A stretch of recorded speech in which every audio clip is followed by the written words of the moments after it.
آپ دیکھتے رہتے ہیں کیسے کیسے فوٹو آ رہے ہوتے ہیں سوشل میڈیا کے اوپر. 5 کلو آٹا دینا ہوتا ہے تو 20 بندوں نے ہاتھ ڈال رکھا ہوتا ہے تھیلے کو, فوٹو پہ فوٹو کھنچوا رہے ہوتے ہیں, فوٹو سیشن چل رہا ہوتا ہے, ویڈیوز بن رہی ہوتی ہیں, ان کو لائن میں لگایا ہوتا ہے, تقریب سجائی ہوتی ہے کہ ہم آٹا دے رہے ہیں, ہم جناب دال چاول چینی دے رہے ہیں,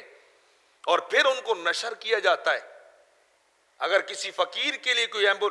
مریض کے لیے کوئی ایمبولینس کا انتظام اور ارینجمنٹ کیا جائے تو وہاں فوٹو سیشن چل رہا ہوتا ہے, وہاں جناب ہم ان کو بڑا پھیلا رہے ہوتے ہیں, وائرل کر رہے ہوتے ہیں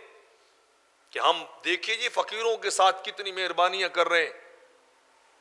ہم نداروں کے ساتھ کتنا تعاون کر رہے ہیں, ہم مریضوں کے لیے فری ایمبولینس سروسز شروع کر چکے ہیں, اور دکھلا رہے ہوتے ہیں. اور میرا رب کہتا ہے ان چیزوں سے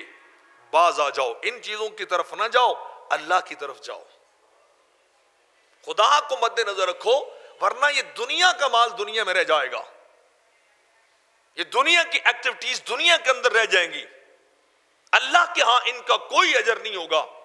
اللہ کی بارگاہ میں ان کا کوئی ریوارڈ اور ریوارڈ نہیں ہے, بدلہ نہیں ہے جو لوگوں کے لیے بندے نے سب کچھ کیا ہے.